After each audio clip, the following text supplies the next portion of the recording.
Hello à tous, bienvenue dans cette série de 13 épisodes de podcast Les pros savent, dédiés à un sujet très important pour votre entreprise, la comptabilité. Dans les 13 épisodes de cette série produite par Massif Pro, la communauté, vous allez comprendre concrètement à quoi votre compta peut vous servir. Vous pourrez, en plus de briller en société, actionner les leviers pour reprendre les finances de votre entreprise en main et pourquoi pas, faire quelques optimisations. Je suis Charlène Darmon, expert comptable et business coach. Depuis plus de 10 ans, j'accompagne les entrepreneurs dans toutes les étapes de leur vie entrepreneuriale.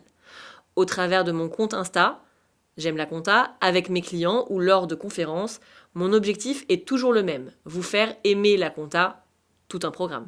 Pour ce nouvel épisode, nous allons aborder un sujet qui concerne directement votre trésorerie et la gestion de vos revenus en tant que micro-entrepreneur, le prélèvement à la source. On lève le voile sur ce mécanisme souvent source de confusion pour que vous puissiez l'anticiper et le maîtriser. Le prélèvement à la source, c'est l'impôt sur le revenu payé au moment où le revenu est encaissé. Pour les salariés, il est retenu sur la fiche de paye. Mais pour vous, les micro-entrepreneurs, c'est un peu différent. Il existe deux modalités pour s'acquitter de l'impôt. Le versement libératoire ou l'application du barème progressif classique. Parlons d'abord de l'option pour le versement libératoire. C'est l'option la plus simple, celle qui intègre l'impôt directement dans vos cotisations sociales. Le principe, au lieu de payer l'impôt l'année N+1, vous le payez tous les mois ou tous les trimestres en même temps que vos cotisations sociales en appliquant un taux fixe à votre chiffre d'affaires encaissé. Le taux est faible car il s'applique sur le chiffre d'affaires brut avant l'abattement forfaitaire proposé par l'administration fiscale au moment de votre déclaration d'impôt sur le revenu. Je rappelle que cet abattement est de 34% pour les professions libérales, 50% pour les prestataires de services et 71% pour les vendeurs de marchandises. Le versement libératoire est d'environ 1% pour les achats-ventes de marchandises, 1,7% pour les prestations de services en BIC, bénéfices industriels et commerciaux, et 2,2% pour les prestataires de services en libéral, les BNC.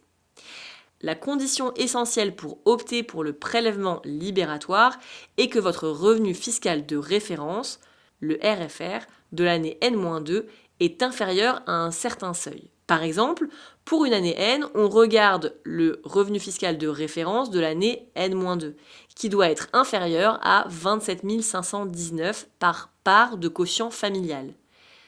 Donc c'est le chiffre à vérifier chaque année. Si votre revenu fiscal de référence dépasse ce seuil, vous êtes automatiquement soumis au régime classique. Clairement, cette option vous permet une gestion vraiment simplifiée et une trésorerie lissée, sans mauvaise surprise l'année suivante. Mais attention à bien remplir les conditions. L'option numéro 2, c'est donc le régime classique du prélèvement à la source. Si vous ne remplissez pas les conditions pour ce versement libératoire ou si vous ne choisissez pas cette option, vous relevez du régime classique. Ça veut dire quoi ? Ça veut dire que votre impôt est calculé sur la base de votre chiffre d'affaires après abattement forfaitaire. Le paiement de cet impôt se fait via un mécanisme d'acompte, donc les prélèvements à la source. L'administration fiscale va calculer un acompte mensuel ou trimestriel qui est basé sur vos revenus des années précédentes. Cet acompte est prélevé directement sur votre compte bancaire personnel par l'administration fiscale. Il ne passe pas par l'URSSAF. Ces acomptes sont mis à jour chaque année, après votre déclaration de revenus, aux alentours de mai-juin, pour refléter votre activité réelle sur l'année écoulée.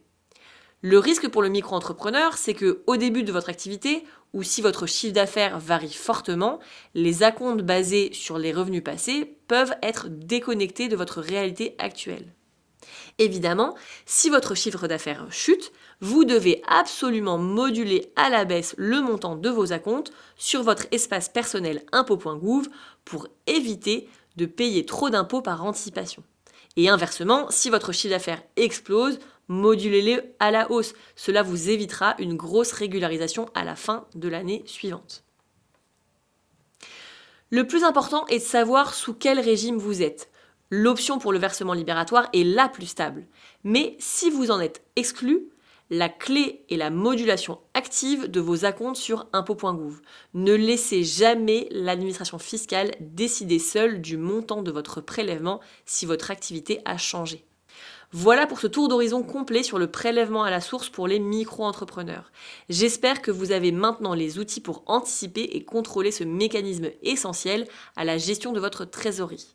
La prochaine fois, nous aborderons un autre sujet crucial pour la pérennité de votre activité, l'anticipation de vos charges sociales. Merci de m'avoir écouté et à très vite.